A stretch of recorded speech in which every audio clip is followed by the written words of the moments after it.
So as you know, this is the worst kind of design ever, just because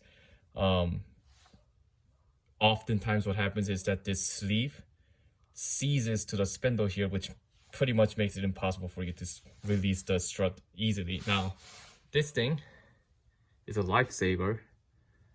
And how this works is you can see that the tip of it is kind of like an ellipse. So what you do is you stick this in here and you use a ratchet to widen this opening, which will release the strut and allow you to pull it out. So let me demonstrate.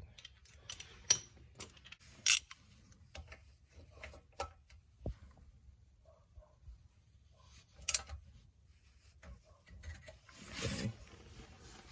So now what this has done is this ellipse has widened the spindle here, which means this